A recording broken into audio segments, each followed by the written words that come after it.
Welcome back to Voices and Views. My name is Tom, and in the studio today I have author Patrick E. Douglas, who lives in Montana with his wife Jessica and their two sons Marky and Jack. Pat has been a journalist since 1994, has written for numerous magazines and newspapers across the country. He is also the author of several other books. Good afternoon, Pat. Good afternoon. Thanks for having me. Well, thank you for being here, and I guess my first question would be, we're talking about your latest book, Niobrara's Thorn. What's the book all about? Well, it's about a young boy who's abused by his family in many different ways, but he's basically neglected. And that neglect kind of extends further than just his home life. It extends to when he goes to school, who he hangs out with, that kind of thing. And the book is about initially his neglect at home, how that goes to school, and basically helplessness. And then a storm hits at some point, and he's faced with trying to use that bit of strength that he's gotten from that neglect to survive the storm. He gets together with three other boys that he meets along the way, and during all this kind of gets to know himself a little better, but at the same time realizes how bleak his life really is. Now, why the name? Niobrara's Thorn. That's not a common name. It's kind of a play on two things. The book takes place in Niobrara, Nebraska, and his name is Jason Thorn, so that's the obvious part of it. The other is kind of metaphorical, that as you read the book, you'll see that he's kind of a thorn in that city's or that little town's existence in my fictional story. This isn't real, so if you talk to someone in Niobrara, they would have no clue what you're talking about, if Jason Thorn or any of this kind of stuff. So that's kind of almost true when you think about the book. Yeah, actually. Niobrara's Thorn, the character Jason. Now, obviously, this is based off a real story. Do you want to talk about that a little bit, please? Sure. I was initially motivated to write this after reading about a young boy, 13-year-old boy named Christian Choate, who met a really terrible fate at the hands of his father and stepmother. And that took place in Gary, Indiana. And it was in the news, in the newspapers. One of those things where it's like all over the place for 2 or 3 days, and then you have to dig for information to find anything else. And it was just a horrible story about a young boy who was just forgotten. A kid who was born into this world, living in a terrible situation, and disappears in a terrible situation. And it was just a horrible thing to read about. And being an author, I thought I want to do some sort of a dedication to him, something to tell people, look, this kid was there, he existed, even if I couldn't write his particular story, because that would be very almost impossible to do. I guess my next question would be, how much of the book is truth and how much of the book is fiction? And with that, how sensitive do you have to be in writing this book with the little facts that you know? I mean, you don't know all the facts. Right. So how sensitive are you to that particular subject? I'd say very sensitive to the point where the book is mostly fiction. I mean, it's not a story about a kid who's, and here's what happened to him. And if you go online and read about it, you can see all the details that are in the book. It's nothing like that at all. It's inspired by a real story, but completely fiction. The kid is fiction. His parents are fiction. There's little details that might be in there that might have been culled from newspaper articles and say, okay, this particular thing happened, so I'm going to somehow wiggle it into this story. But it's fiction, but it's still inspired by a true story, I guess. The book takes many turns and twists, and at different points of the book, you're not sure if it's reality or if it's not. And one thing that I really like of your style of writing is you're able to create the emotions of the characters and relate those to the reader very well, to where you can almost put yourself in that position of that character in the story. Talk about the other characters in the book, and why was it important to include them? It wasn't just Jason. There were other characters. And on top of that, how about Thunder the dog? Why was it so important to have him included in the story? Well, as far as putting the other ones in there, I wanted to put in characters and personalities that were juxtaposed to Jason's personality. So I didn't want to have just Jason and have everybody reading just this plight of this one person and only thing that's going on with this one person. You gotta have introduce the other kids and the other angles of it. And of course, all the kids have different personalities. Just to kind of, I mean, without giving away the ending, just to kind of show different aspects of who Jason wanted to run into in life, who he wanted to meet in life. And as far as the dog, being in the story, Jason's locked in the basement quite a bit, and he's locked in with this dog. And there's a point where you realize that the dog is treated horribly by the mom, the stepmom, and the father, but still head and shoulders above Jason as far as the pecking order. And so I kind of wanted to just show that this child is in this position where he's below that level, but he still wants to find good in that dog, and he knows that the dog doesn't want to be there either. So it's kind of a I don't know, the emotions of all the three other kids, Lem, Brick, Tim, Jason, and then the dog Thunder, they're all connected to where obviously when you get towards the end of the book, you see how their place in all of it. Now, sometime in the book, you introduce a notebook. And I don't want to get too far into this because I don't want to give away a lot of the book, but why was a notebook so important to the story? That was the first thing that jumped out to me when I was reading about Christian, the real story. The thing that just baffled me and also fascinated me was the fact that Christian kept a notebook at the request, or I guess the demand of his stepmother, who kept him locked up. She wanted him to keep notes for some reason. And so not a whole lot is known by the public about what was in this notebook. There's little details in the news articles about what he wrote, little blurbs about, why am I here? Why doesn't anyone come find me? That kind of stuff. And I just thought, I'm going to use my imagination, I guess, and fill in the blanks and say, here's what Jason Thorn is putting in this notebook. So both boys have a notebook that they have to write in while they're incarcerated by their mom. And this is just my version, my take on what would a boy in this situation really be keeping in this notebook. Why don't you take us with you in your journey into Niobrara? The whole creative process of actually starting this book and what it took.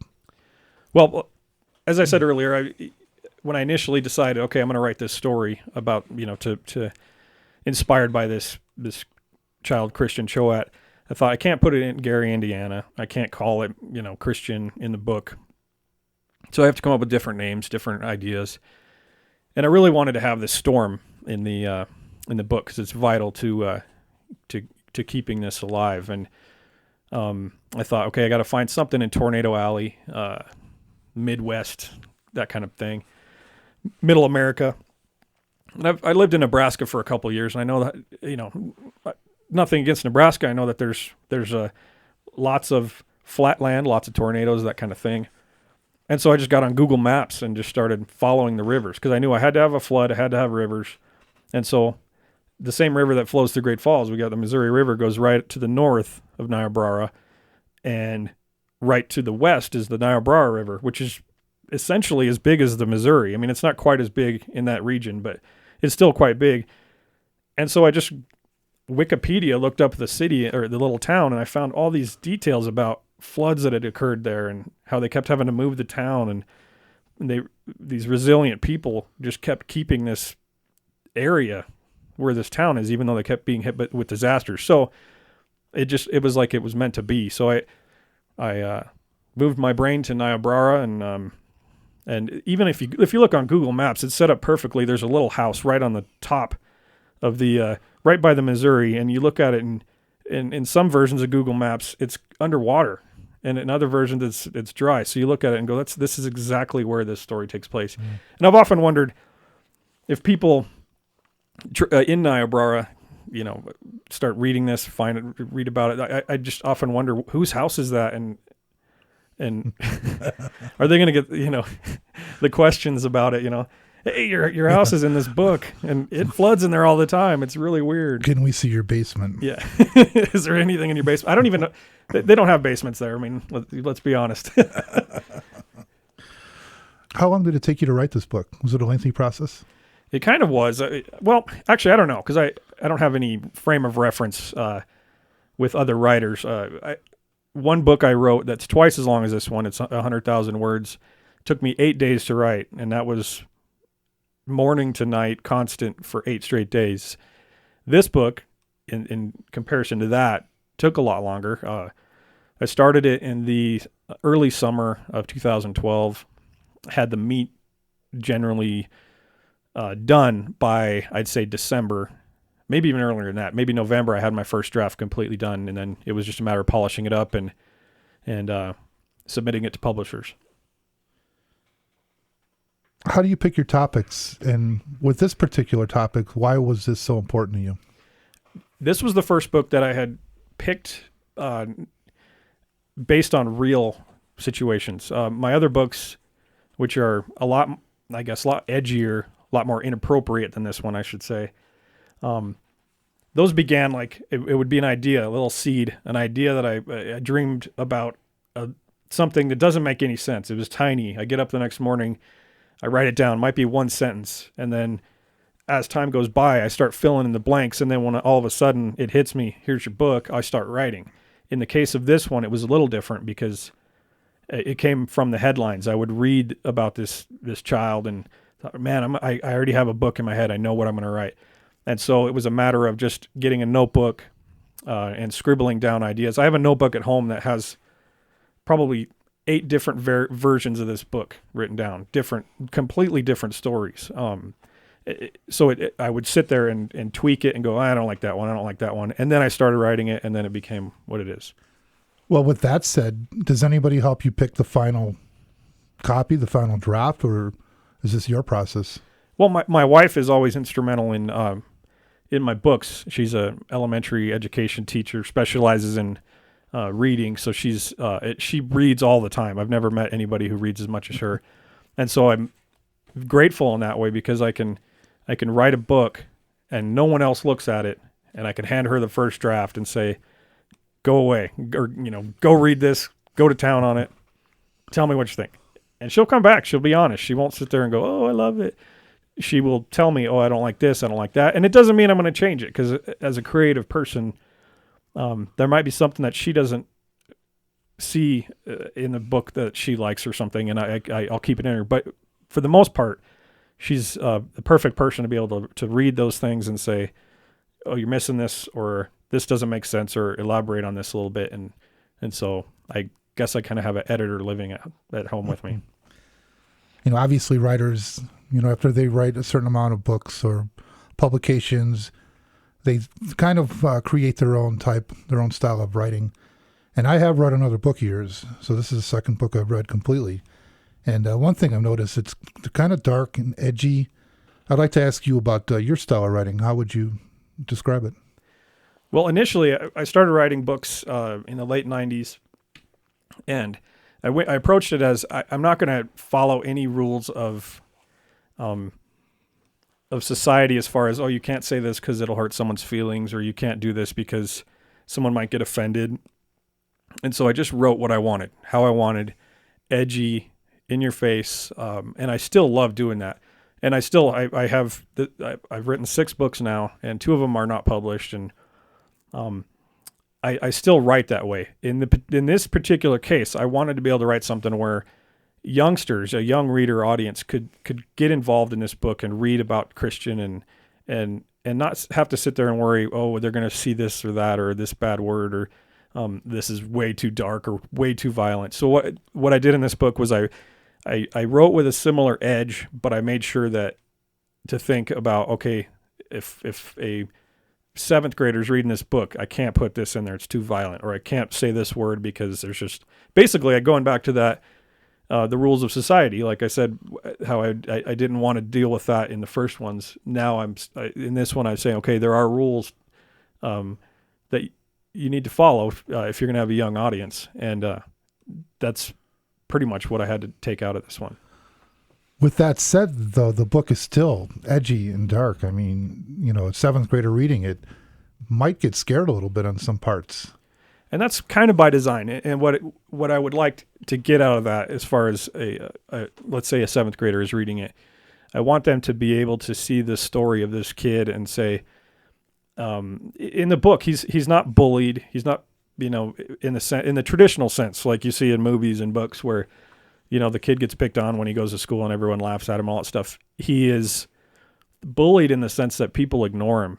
They don't want to be around him. He smells bad. He's dirty clothes. And I want the young reader to be able to see that and go, maybe think about if they do know someone like that, or if they have seen someone like that, to maybe think that it's not necessarily their fault. They have outside elements that cause them to be that way, and maybe open up with them, be their friend. So it's a different type of bullying that I'm kind of pointing out that I hope, that random young adult reader will see and take something from. Was this a real hard book to write? I mean, were there any specific challenges? It was very hard. Not hard as in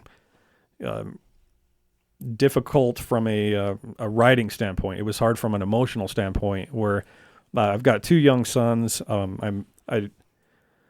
I know a lot of kids around town, basically my wife being a teacher and being involved in scouting and things like that. So reading about Christians' plight and then conveying it into this Jason Thorn and getting to know Jason Thorn as a real child in this story is very difficult when you have to put him through these trials and kind of in my head knowing what's going to happen to him. So yeah, in that case, it was difficult because you want to be able to put this story together and say, oh, everything's great and everything's fun and this kid's going to gallop off and everyone loves it. But life isn't always like that. And so this book is very harsh in that sense. And so it was hard to put Jason through all that. You've written 6 books. 4 of them have been published. I'm thinking you're going around with books in your back trunk, selling them at intersections, that type of thing. Now I understand you've been picked up by a publisher. Why don't you tell us who it is and why this is so important to you? Well, that was a great part of this book is almost immediately I was picked up by Christopher Matthews Publishing out of Belgrade, Montana. And Jeremy is the editor there, the publisher, I should say. And he loved this book and took a chance on me, and it was really great. And the great thing that came out of that too is that he wanted to expand and further into my library or my catalog, and he ended up picking up my other 3 books that I had previously self-published. So this book kind of got me in the door with a publisher, and then brought all my other stuff along with it, all my extra baggage. So now you're rich. Not many people who write or make music or paint. Not many people these days have any money that do that kind of stuff. Now, why was this book, or how was this book of vow to your children? Well, I mentioned it in the author's note, how when I began to write it, I was kind of secluded in a hotel room in Helena, just starting it off. And I've got 2 young sons, and it was just really bizarre to me to be sitting there writing a story about a neglected boy whose parents caused all this trauma, and thinking my kids are 80 miles away in Great Falls, and I'm sitting down here in this hotel room. And as I mentioned in the author's note, on the last day that I was down there, I drove up to Great Falls and got them and brought them back to Helena so they could stay in the hotel and we could go swimming and all that. And it's just, it's something where I don't ever want and obviously as long as I'm alive and my wife is alive and my family, my kids will never experience this kind of horror.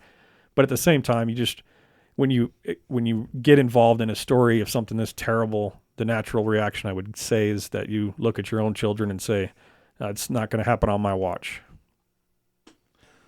Okay, now where is the book available for purchase if one is interested? Well, if you have a Nook, you can just type in Niobrara's Thorn on it, or an Amazon Kindle. It's spelled Niobrara''Thorn, Niobrara's Thorn. And then also, if you want to pick up the old school paper copy, you can go to ChristopherMatthewsPub.com. That's traditional spelling of Christopher Matthews, PUB.com. So what intersection are you going to be selling your books out of the trunk at next? Well, let's see here. It's going to start snowing, so I'm going to head indoors. Take down the lemonade stand. In November, keep a lookout in the Tribune and other places that keep you up to date on calendar of events. I should be having a book signing here in town. I can't really say anything right now because it's not scheduled, so keep an eye out. Have you been contacted by the family, or would you want to be contacted? Are you worried about that a little bit? I could not care less about the family of Christian Choate. One great thing that did happen is after the book came out in May, a woman named Deborah in Hawaii, who I don't know, she just found the book. She's an advocate for Christian. She got a hold of my publisher and bought 24 copies of the book, and she had half of them sent to the prison where Christian's father is for the rest of his life, and the other half to a prison where Christian's stepmother is incarcerated for the rest of her life. And I think that is great as far as saying, yeah, I'm not writing a story about Christian. Nobody really knows the story of Christian, but here's what I took from it, and have fun reading it. That's pretty powerful. What's next for Patrick E. Douglas? I've always got stuff going on as far as books. I have one that I wrote before Niobrara's Thorn that is what I feel is my best book that I've written, and I'm kind of sitting on that right now. I don't know if authors do that very often, but it's nice to have one in my back pocket that's done and something I'm really proud of. And in addition to that, I'm going to be beginning a new one here pretty soon. As I said before, it starts out as a little button, little sentence, and expands from there. And I have one that it is expanded for a few pages, and I'm waiting for that last page to kind of help write itself before I start.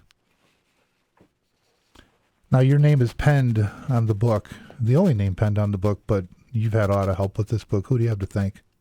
Well, I go back to it. My wife, she's always there to support me, and I'm not a easy person to live with when I'm writing. I've got a lot of responsibilities at the house and in life in general, and it's hard to sit back and say, all right, everybody, Daddy's writing, or, tell my wife, okay, I'm going to be a zombie for a few weeks because I got to tune out the real world and head into this book. So you got to thank my family first and foremost, and then Jeremy down in Belgrade, who runs Christopher Matthews Publishing. I can't say enough about him taking a chance on me, and it's a difficult thing in this world to become a published author, and anyone who's tried knows that it's climbing uphill in dress shoes in a snowstorm. I mean, it's nearly impossible. So he kind of gave me a little kickstart and little inspiration to keep it going. So I'm those two for sure. If someone might want to contact you, how would they do that? Facebook.com/Niobrara's Thorn, all one word, no apostrophes. You can get information on the book there. You can read reviews there. If when I do have book signings, it'll be there. Any information you want. Any final thoughts? I really can't stress enough that I want people to read this, not only to keep Christian's memory alive, but to just point out the part of bullying or the part of our society where a lot of times kids, even adults, are neglected, are ignored because people just don't want to deal with them. And in this case, I hope people read it and realize that everybody has a story, everybody has a problem, and not everybody can help themselves. Author, journalist, Patrick E. Douglas, thank you for being here on Voices and Views. Thank you.